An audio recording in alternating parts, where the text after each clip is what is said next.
So start करते हैं stomach को, ठीक है। स्टमक जो है ना हमारे साथ क्या है, it is the J shape, widest and distant. J shape, widest and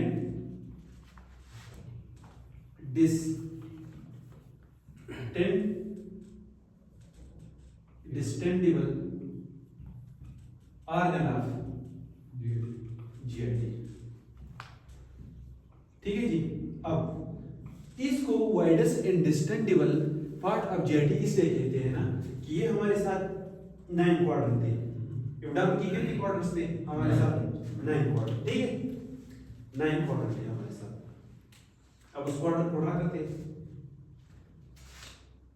ये मेरे ख्याल में हमारे साथ राइट अपर हाइपोकॉन्ड्रियल, ठीक है। ये था राइट लंबर रीजन्स, और ये हमारे साथ क्या था? Right iliac region. रीजन्स, या इसको क्या कहते हैं? Right Umbilical or right lower hypothalamus. Lower what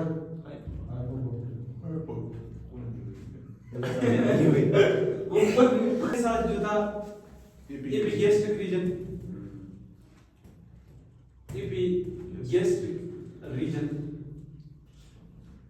ये संक्रमित अम्बिलिकस, तो इसको हम कह रहे थे कि इट इज अम्बिलिकल रीजन। नहीं, ये है वो गैस्ट्रिक है। अम्बिलिको गैस्ट्रिक रीजन, ठीक है जी। इस तरह हमारे साथ ये था लेफ्ट हाइपोकॉन्ड्रियल रीजन, ठीक है जी। और इसको हम कहते हैं लेफ्ट लंबर रीजन, और इसको कहेंगे लेफ्ट इलियक रीजन। ये हमारे साथ एब्डोमेन की 9 क्वाड्रेंट थी। अब ये जो है ना, ये स्टमक ये ऑक्युपाई करता है कौन सी रीजन को? 4 रीजन को। किस तरह? देखिए, हमने बात की थी कि T11 के लेवल पे एसोफेगस क्या हो रहा था? खत्म हो रहा था। किस चीज के साथ अटैच था? कार्डियक स्फिंक्टर के साथ, ठीक है। तो ये जो हमारे साथ ये ग्रेटर कर्वेचर है, ठीक है,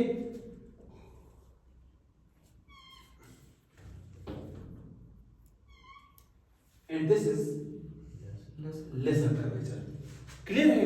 अब this is epigastric region, ठीक है, एक क्वाड्रेंट। this is लेफ्ट हाइपोकॉन्ड्रियल, दूसरा क्वाड्रेंट हो गया, एंड ये कौन सा है? तीसरा क्वाड्रेंट, और ये क्या है? Fourth quadrant. इट मींस कि ये जो स्टमक है ये ऑक्युपाई करता है किस चीज को? एपिगैस्ट्रिक रीजन को, अम्बिलिकल रीजन को, लेफ्ट हाइपोकॉन्ड्रियल रीजन को, और लेफ्ट अब्डोमिन। इसलिए चूंकि ये ऑक्युपाई करता है क्या? इट ऑक्युपाई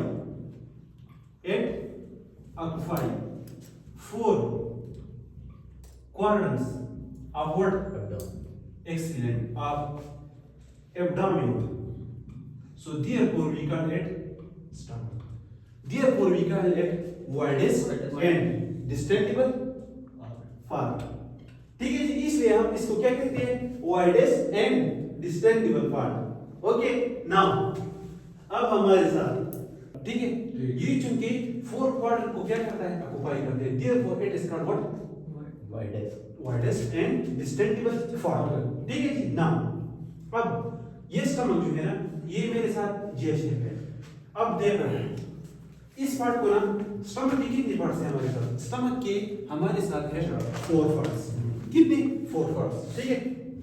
स्टमक है 4 पार्ट्स, ठीक है जी। इसके 4 पार्ट्स हैं। देखिए कौन कौन से पार्ट्स हैं? This region is called what? This is called fundus. This region is called what? Fundus region. Means जो स्टमक का डूम शेप है ना, उसको हम क्या कहेंगे? Fundus, dome shape, dome shape. Now this region is called, it is called what? Body. Excellent, body. इसको हम कहेंगे बॉडी, ठीक है जी। And this region is called what? Antrum. Antrum, या इसको कहते हैं व्हाट? पाइलोरस। पाइलोरस, ठीक है जी। एंड इधर क्या मौजूद है हमारे साथ? Pyloric sphincter. इस पार्ट को हम क्या कहेंगे? Pyloric sphincter. Pylorus sphincter. And कल मैंने आपको बताया था कि इस स्फिंक्टर को हम क्या कहेंगे? Cardiac sphincter. Gastro oesophageal sphincter और Cardiac sphincter. Cardiac sphincter. Cardiac sphincter, ठीक है जी। नाउ अब हमारे साथ स्टमक की हो गई कितने parts? Fundus, body, pylorus and it is rich with what? Parietal cells. Yes, yes. इधर क्या मौजूद है? Rich with parietal cells. Now अब जो स्टमक था ना, जो स्टमक, इसका जो ये वाल है ना, ये वाल स्टमक का, ये वाल, इस वाल्स के कितने लेयर्स हैं हमारे साथ? 4 लेयर्स। इसके कितने लेयर्स है? स्टमक। सो मैं इधर लिख सकता हूं कि स्टमक है इसोफेगस में, कि इसोफेगस का इनरमोस्ट लेयर क्या था? म्यूकोसा, फिर सब म्यूकोसा, फिर मस्कुलरस एंड फिर। तो इस तरह आप भी लिखिए कि स्टमक है, 4 layers. स्टमक है 4 व्हाट लेयर्स, ठीक है जी। इस ये जो लेयर है, ये लेयर हम किस हिसाब से लेंगे? इन टू इनर टू आउटर, यानी ये जो लेयर होगा इनरमोस्ट, फिर इसके बाद दूसरा लेयर रहेगा, फिर तीसरा एंड फिर चौथा। So it means from inside to outside, ठीक है जी। That is very very important. अब एक बात जो हमने नहीं की कि स्टमक की नॉर्मल कैपेसिटी, क्या? Normal capacity of the stomach जो एडल्ट में होता है वो कितना होता है? यस, 2 से लेकर 4 लीटर तक ये क्या कर सकता है? फूड को स्टोर करते हैं, ठीक है जी। ये किस में? एडल्ट में। अच्छा, जो टीनेजर पीपल होते हैं, यानी प्यूबर्टी तक स्टमक की कैपेसिटी कितनी होती है? 1 लीटर तक। और at the time of the birth stomach की कैपेसिटी कितनी होती है? At time of birth 300 ml। Clear है? यानी स्टमक, ये तो हम पेजियो में डिस्कस करेंगे, ठीक है। लेकिन अब स्टमक क्या करता है? फंक्शन लिटिल बिट एब्जॉर्प्शन और साथ साथ क्या करते हैं? Storage of what? फूड। ये फूड को क्या करते हैं? स्टोर करता है, ठीक है। सो एडल्ट में ये कितना? 2 से लेकर 4 तक, एडल्ट प्यूबर्टी तक 1 से लेकर 1 लीटर तक, और जो eight the time of birth इसकी कैपेसिटी कितनी होती है? 300 तक। क्लियर है? नाउ अभी हम डिस्कस करेंगे क्या? अब ये हम डिस्कस करेंगे इसके लेयर को डिस्कस करने से पहले सिर्फ मैं आपको ये समझाना चाहता हूं, मैंने टच भी दिया था कि इस पार्ट को हम क्या कहेंगे? इसको हम ग्रेटर कर्वेचर, और ये वाला जो पार्ट है इसको हम क्या कहेंगे? लेसर कर्वेचर, ठीक है। अब देखिए ये ग्रेटर कर्वेचर जो है ना, ये ग्रेटर कर्वेचर, ये वाला पार्ट जो है, ये वाला पार्ट जो है, ये हमारे साथ क्या है? फॉर एग्जांपल ये वाला हमारे साथ क्या है? स्टमक है, ठीक है। स्टमक है, इसको हम क्या कहेंगे? Greater curvature, greater curvature, greater curvature. इसको हम कहेंगे लेसर कर्वेचर, ठीक है। अब ग्रेटर कर्वेचर अटैच होता है किसके साथ? डायफ्राम के साथ अटैच होता है, ट्रांसवर्स कॉलम के साथ और स्प्लीन के साथ, with the help of what? Greater omentum. So ये वाला पार्ट जो है, ये वाला part greater curvature of the stomach attach है किसके साथ? अटैच है greater curvature attach to diaphragm इसके साथ साथ ट्रांसवर्स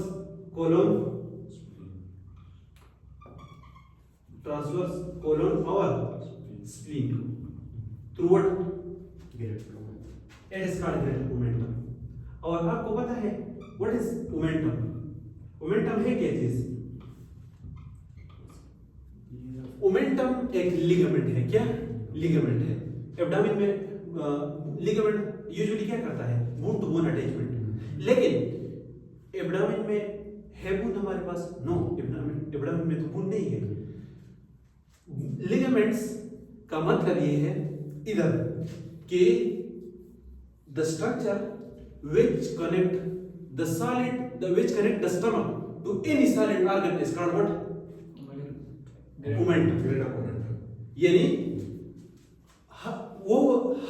हर वो स्ट्रक्चर जो स्टमक को कनेक्ट करता है किसी भी सॉलिड ऑर्गन के साथ, उसको हम क्या कहेंगे? मोमेंटम। What is mesentery? हर वो स्ट्रक्चर, दो structure which connect the intestine with solid organ is called mesentery। Clear है? सो इधर जो फॉर एग्जांपल हम कहेंगे लीवर, जब हम डिस्कस करेंगे पेल्सिफार्म लिगामेंट, यानी पेल्सिफार्म लिगामेंट ये काम करता है कि वो लीवर को एब्डोमिनल वॉल के साथ क्या करता है? अटैच करता है। So it is called falciform ligament.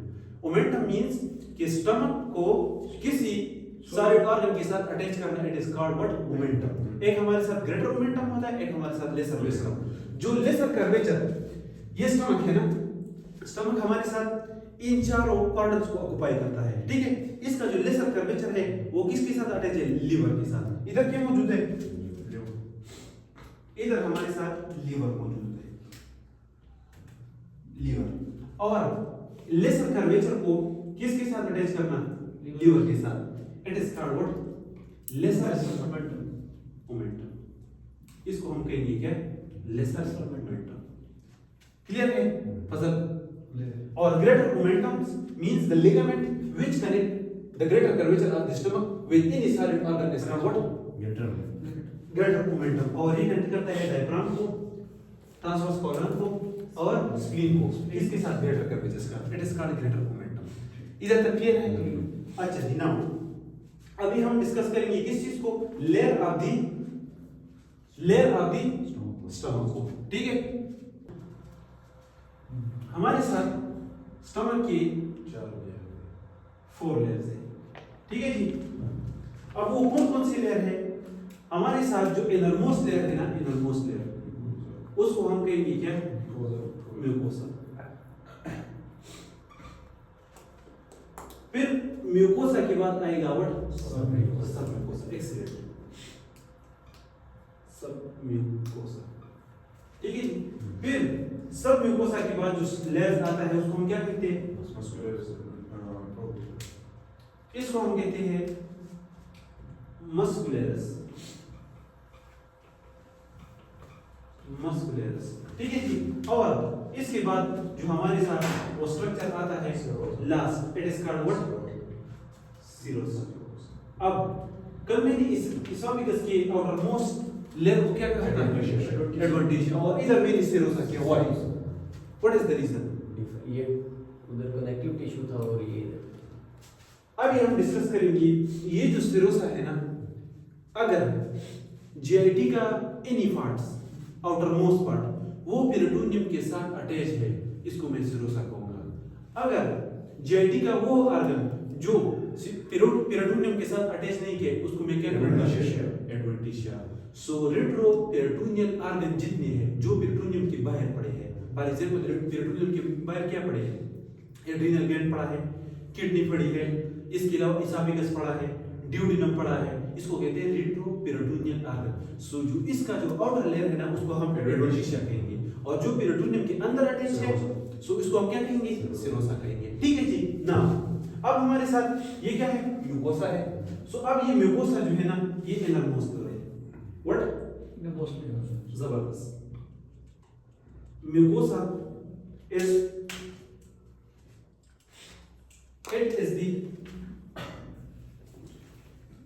it is the innermost layer, innermost layer है।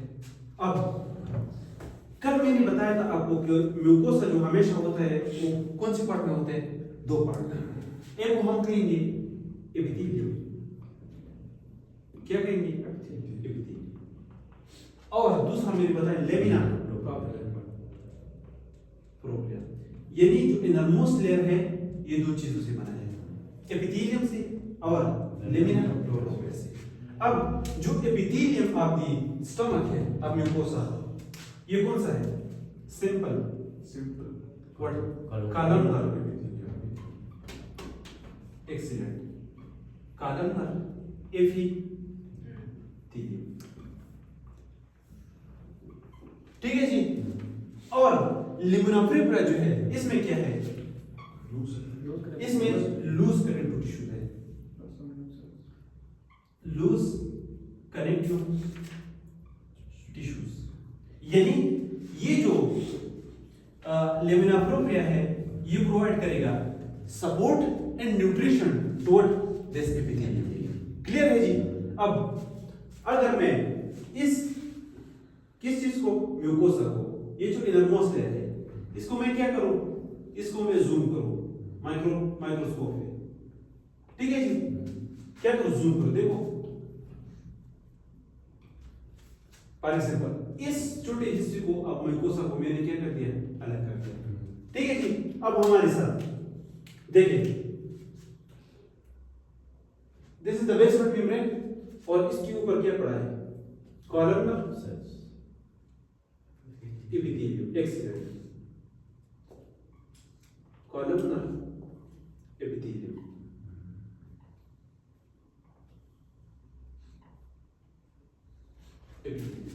क्लियर है। और साथ साथ इसके साथ क्या पड़े हैं? इसके साथ साथ पड़े हैं loose connective tissues. What? Loose connective tissues. And this loose connective tissues is called what? Lamina propria. अब ये जो इनरमोस्ट सरफेस है ना, सरफेस, ये किस चीज से बना है? ये बना है सिंपल कॉलमनर एपिथेलियम से और लेमिना प्रोप्रिया से।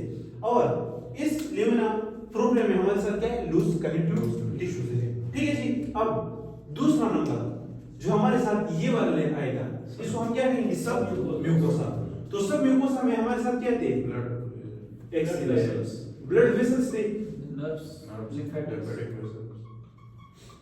लिम्फेटिक्स थे और साथ साथ नर्व्स थे। लेकिन सदीन भाई जो नर्व्स इधर आते हैं उसको हम क्या कहेंगे? उसको हम कहेंगे मेसनर प्लेक्सिस। और साथ साथ सिंपैथेटिक नर्व्स भी इधर आएंगे और पैरा सिंपैथेटिक्स नर्व भी आएंगे। सो जो सब म्यूकोसा है वो हमारे साथ कंसिस्ट है किस चीज में? मेसनर प्लेक्सिस में, सिंपैथेटिक में और पैरासिम्पैथेटिक में। जो सिंपैथेटिक होता है उसकी जो सिंपैथेटिक इसकी रूट्स वैल्यू कौन से होंगे? T6 से लेकर T10 तक। T6 से लेकर कहां तक? T10। ये जो T6 लेवल से लेकर T10 तक जितनी भी क्या एराइज हो रही है? नर्व्स थोरेसिक से, वो कौन सी सप्लाई दे रही है? Sympathetic supply to the stomach, ठीक है। और जो पैरासिम्पैथेटिक नर्व होगा वो कौन सा होगा? एक्सीलेंट। और आपको पता है कि हमारी बॉडी में वो कौन सी नर्व है जो क्या है? पैरासिम्पैथेटिक है। वो है क्रेनियल नर्व 3, ठीक है, 7 और 9 और 10। कौन से पैरासिम्पैथेटिक कौन से है? 3 है, 7 है, 9 एंड 10, ठीक है जी। ये remember this, these are are what? Parasympathetic nerves. और इसमें जो 10 नंबर वेगस नर्व है ये कंट्रोल करता है parasympathetic activity of the what? ठीक है जी ना। अब हमारे साथ जो मस्कुलरस लेयर होता है, मस्कुलरस, इसमें क्या होंगे? मसल्स। लेकिन इधर मैं इस तरह कर सकता हूं कि ये वाला जो लेयर आएगा, ये वाला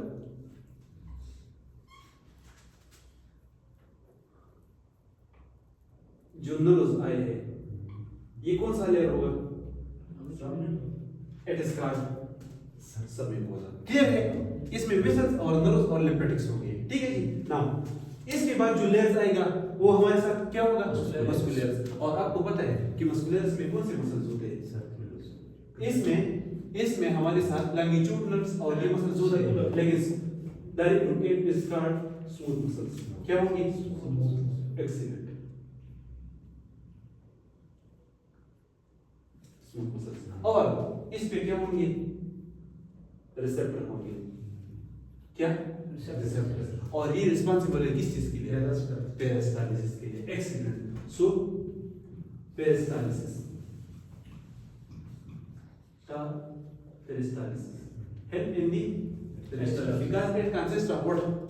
Smooth muscles. और ये जो रिसेप्टर है रिस्पांसिबल है किस चीज के लिए? माइंटेरिक प्लेक्सिस के लिए। ये तो पढ़ा होगा, माइंटेरिक प्लेक्सिस। ये नर्व्स आएंगे, सिग्नल देंगे स्मूथ मसल को, ये कॉन्ट्रैक्ट होंगे तो पेरिस्टालिसिस इनिशिएट होगा। क्लियर है? Now serosa, it is the outermost layer, outermost layer attached to what? Peritoneum. Excellent. Attached to peritoneum. Attached to peritoneum. These are all the layers of the what? These are all the layers of the stomach. Mucosal layer of the stomach. ठीक है? तो अगर आप देखें ना, ये जो mucosa है, ये स्टमक है, ये इसका पाइलोरस पार्ट, दिस कार्डिक स्पेंचर, और ये स्टमक का जो म्यूकोसल लेयर्स है ना, जब स्टमक हमारे साथ क्या होता है? स्टमक हमारे साथ ये इनरमोस्ट लेयर है ना, कौन सा? Innermost layer mucosa. ठीक है जी। अब क्या होता है जब स्टमक एम्प्टी कंडीशन में होता है? किस चीज में? एम्प्टी कंडीशन में। सो it consists of a lot of foldings. इसमें क्या होते हैं? folding, and that folding is called what? rogue. So अगर आप empty stomach को देखते हैं ना, तो ये हमारे साथ किस तरह नजर आता है? इसमें folding नजर आते हैं। क्या आते हैं? folding नजर आते हैं, and this folding is called what?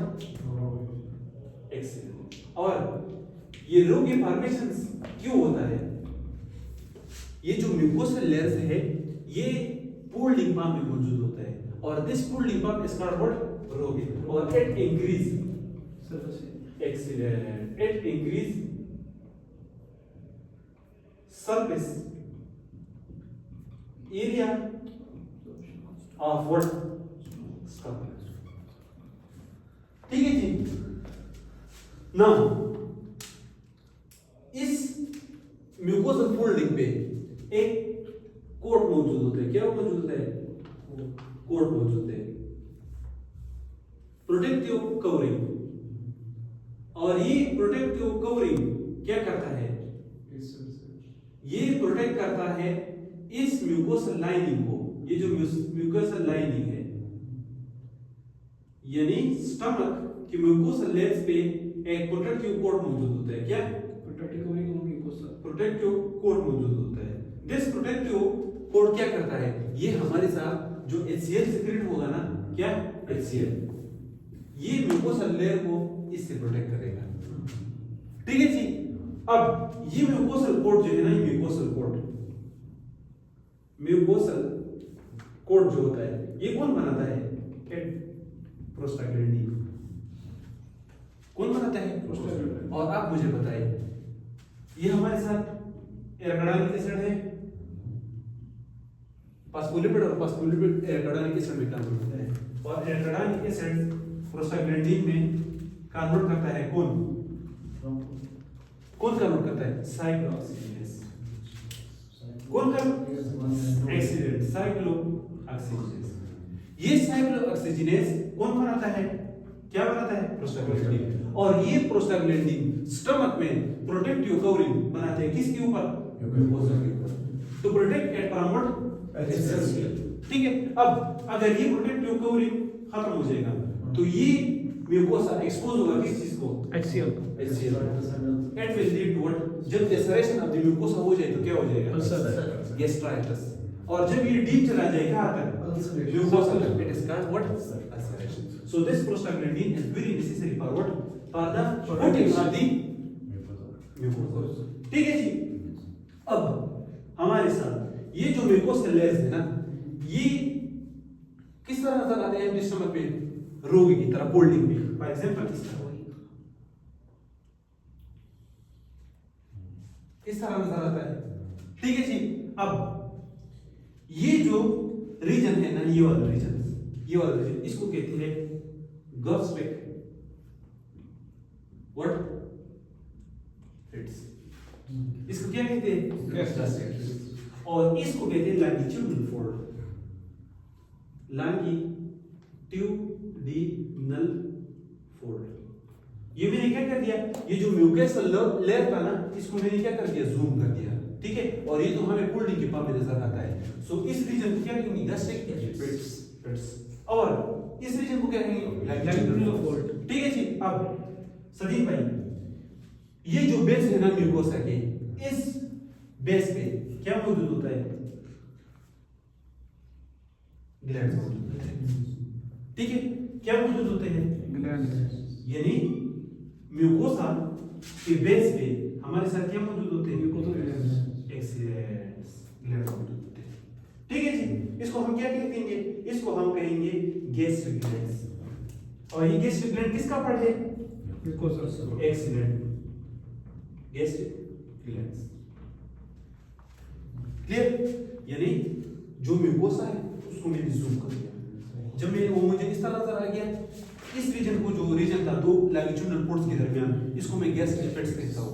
और इस रीजन को लैंगिट्यूडिनल पोर्ट्स। और जब म्यूकोसा के बेस को मैंने देखा तो उसमें क्या मौजूद था? Gastric gland. क्लियर है इधर तक? अच्छा, इस गैस्ट्रिक ग्लैंड में ना हमारे साथ क्या है? सेल्स है। क्या है? सेल्स है। Different kinds of cells, different kinds of cells, different kind of cells इसमें। ठीक है जी। इस तरह इसमें भी होंगे, इसमें भी होंगे, सब होंगे। क्लियर है इधर तक? अच्छा जी। इसमें जो नंबर फर्स्ट सिर पे जो एबंडेंट होता है, एबंडेंट वो कौन से होते हैं? फेरिएटल सेल्स।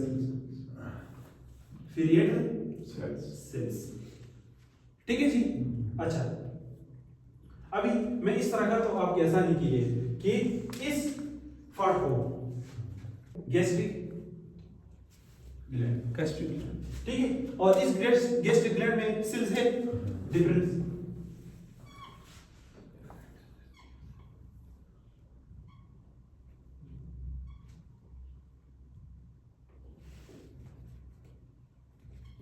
ठीक है जी।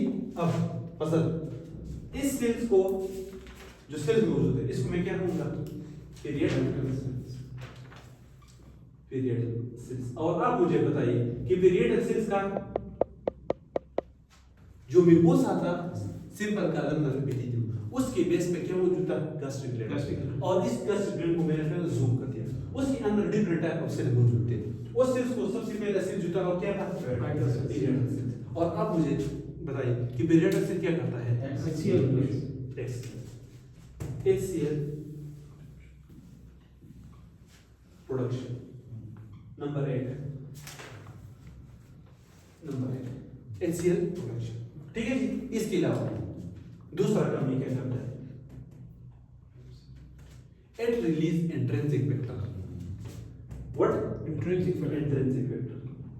और आप मुझे बताइए कि इंट्रिंसिक फैक्टर क्या करता है? इंट्रिंसिक फैक्टर्स एक प्रोटीन है। क्या है? प्रोटीन। एक्सीलेंट। और हमारे साथ विटामिन B12। विटामिन B12 वह एक विटामिन है जो ओनली पाया जाता है किस चीज में? एनिमल में। क्लियर? ठीक है, एनिमल में। और ये विटामिन B12 किस चीज में हेल्प करता है? ये हेल्प करता है मैच्योरेशन ऑफ द आरबीसीज। अगर हमारे साथ विटामिन B12 नहीं होगा तो आरबीसी मैच्योर नहीं होंगे। ठीक है, और जब मैच्योर नहीं होंगे तो आपको पता है कि विटामिन B12 डिफिशिएंसी क्या करता है? मेगालोब्लास्टिक एनीमिया कराता है। ठीक है जी। अब ये जब हम इंटेक करते हैं तो हमारे सलाइवा में क्या होता है? सलाइवा में क्या होता है? जब हमने विटामिन B12 मीट में ये पाया जाता है। इंडियन लोग मीट खाते हैं? नहीं खाते। उनमें विटामिन B12 की डिफिशियंसी मोस्ट कम होती है। ठीक है जी। अब हमारे सलाइवा में जब हम मीट खाते हैं उसमें विटामिन B12 होता है। हमारे सलाइवा में एक्सट्रैक्ट है, उसको कहते हैं आर बाइंडर। क्या कहते हैं? R binder. ये आर बाइंडर विटामिन B12 को क्या करता है? अटैच करता है और ये लेके आता है स्टमक में। ठीक है। अब जब ये स्टमक में विटामिन B12 आ गया, ये पास होगा first part of the duodenum and second part of the duodenum, और ये एब्जॉर्ब कहां होता है? ड्यूडेनम, जिजिनम एंड ये इलियम पार्ट। और रिमेंबर विटामिन B9 कहां एब्जॉर्ब होता है? वो जिजिनम। और इसके साथ फोलिक एसिड, आयरन कहां एब्जॉर्ब होता है? वो तो फर्स्ट ड्यूडेनम। ओ ड्यूडेनम में। तो ये तीन चीजें रिमेंबर। आयरन आरबीसी के लिए चाहिए, ठीक है। फोलिक एसिड जरूरी है, जरूरी है, और विटामिन बी, कोबालामिन्स और फोलिक एसिड और आयरन। सो आयरन एब्जॉर्ब होगा कहां से? ड्यूडेनम से। जिजिनम से विटामिन B9 और B12 इलियम से एब्जॉर्ब होगा। क्लियर? अब आर बाइंडर्स के साथ रहते हैं। इधर भी हेटेरोसिस से इंट्रिंसिक फैक्टर रिलीज हो गया। जब इंट्रिंसिक फैक्टर रिलीज हो गया तो सेकंड पार्ट में पैंक्रियाटिक डक्ट होता है और उसमें आएंगे पैंक्रियाटिक जूस। सो पैंक्रियाटिक जूस में पैंक्रियाटिक एंजाइम होते हैं और ये विटामिन B12 कौन क्या कर सकता है? एंजाइम इसको क्या कर सकता है? डाइजेस्ट कर सकता है। ठीक है। तो जब इसके साथ इंट्रिंसिक फैक्टर अटैच होता है तो एंजाइम उसका कुछ नहीं बिगाड़ सकता है। ठीक है। तो इंट्रिंसिक फैक्टर्स क्या करता है? It passes safely from the second part of the duodenum with the help of what? Intrinsic factor. So it can easily absorb from what? Ileum. अब हमारे साथ जब इंट्रिंसिक फैक्टर नहीं होगा, जब इंट्रिंसिक फैक्टर नहीं होगा, विटामिन B12 deficiency होगा, and this condition is called what? Megaloblastic. This is called megaloblastic. Anyway, here it is called pernicious. बस आपका ये पीरियड के खिलाफ क्या पैदा होता है? पीरियडोसिस। और ये एंटीबॉडीज आके इस पीरियडोसिस पे अटैक करते हैं और इस पीरियडोसिस को डैमेज करते हैं। तो जब डैमेज करते हैं इंट्रिंसिक फैक्टर प्रोड्यूस होगा? नहीं होगा। विटामिन B12 एब्जॉर्ब होगा। So vitamin B12 deficiency due to Auto antibodies are respirators. पीरियडोसिस it is called what? Pernicious. This is clear? अगर किसी और वजह से आर बाइंडर नहीं है, ठीक है, या आपने क्या कर दिया? आपने इलियम को रिमूव कर दिया। इलियम को हम रिमूव करते हैं किस डिजीज में? इलियम को हम रिमूव करते हैं क्रॉन डिजीज में। इलियम को आपने रिमूव कर दिया तो आयरन विटामिन B12 एब्जॉर्ब होगा? No absorb. It will lead to megaloblastic anaemia. Clear है? पर्निशियस एनीमिया और मेगालोब्लास्टिक एनीमिया में फर्क आ गया? अच्छा जबरदस्त। अच्छा, दूसरा सेल इसको हम कहते हैं चीफ सेल्स।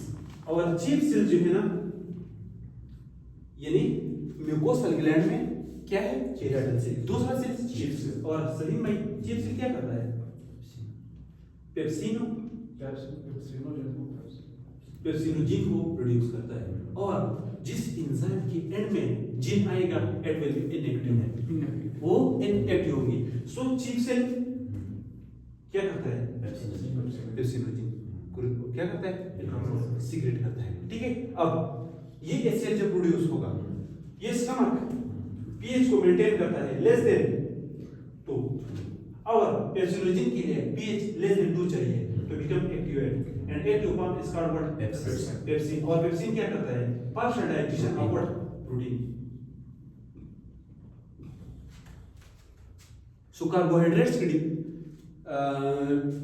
डाइजेशन कहाँ स्टार्ट होती है? मुंह में, क्योंकि वहाँ एमाइलेज होता है सलेवा में। प्रोटीन का डाइजेशन स्टमक में स्टार्ट होगी। यार पेट का डाइजेशन इधर स्टार्ट होगी स्टमक में? No, because there is no what? enzyme. There is no life phase. अब चीफ सेल का काम नजर आ गया, चीफ सेल का लोकेशन नजर आ गया। ठीक है जी। म्यूकोसा के इंपॉर्टेंस को आप देंगे जबरदस्त। अब इसमें एक और सेल्स होता है, उसको हम कहेंगे जी सेल्स। और जी सेल्स प्रोड्यूस करता है गैस्ट्रिन। लेकिन रिमेंबर 3 जगहों से गैस्ट्रिन रिलीज हो रहा है। नंबर 1 कहां से? स्टमक से, स्टमक की जी सेल से। और जी सेल मौजूद है कहां? गैस्ट्रिक ग्लैंड में। गैस्ट्रिक ग्लैंड मौजूद है म्यूकोसल लेयर में। ठीक है। दूसरा gastrin release from the duodenum. gastrin release from the pancreas. Clear? ये 3 जगहों से very very important. Why? Because gastrin क्या करता है? HCl की प्रोडक्शन को इंक्रीज करता है, नंबर 1. नंबर 2, GIT मोटिलिटी को कास कराता है. हमारे साथ गैस्ट्रिन को भी रिलीज करता है, GIT मोटिलिटी को भी क्या करता है? कास कराता है. और इसके साथ साथ ये जो म्यूकोसल है ना, ये म्यूकोसा लेयर जो है, ये वाला mucosa layer of the what stomach, इसकी ग्रोथ को क्या करता है? इसकी ग्रोथ को इनहिबिट नहीं, it enhance the growth of what? The mucosal what? Epithelium. और ये तो इतना इंपॉर्टेंट काम है ना इसका कि ये एनहेंस करता है किसको? Growth of epithelium. Why? Reason क्या है? रीजन ये है कि स्टमक का epithelium 2 to 3 days, within 2 to 3 days क्या शेड हो जाता है, ये रिन्यू हो जाता है. क्या हो जाता है? रिन्यू. और इसकी रिन्यूअल के लिए क्या रिस्पांसिबल है? Remember, so gastrin release from 3 parts: stomach, duodenum, pancreas. Gastrin कास कराता है जी सेल पे एक करके HCl की प्रोडक्शन, ठीक है. इसके अलावा मोटिलिटी को बढ़ाता है और इसके अलावा एपिथेलियम की ग्रोथ को एनहांस करता है. Now cells, this cell is called what? Alveolar cells. Number 4 है cells. और alveolar cells क्या करता है? It consists of mucus producing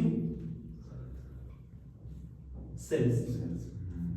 और ये क्या करता है? म्यूकस प्रोडक्शन करता है. क्लियर है? म्यूकस. नंबर 4 हो गए. नंबर 5, इस गैस्ट्रिक ग्लैंड में नंबर 5 सेल्स कौन सी है? इसको कहते हैं APUD. APUD means amine precursor uptake and decarboxylation cells.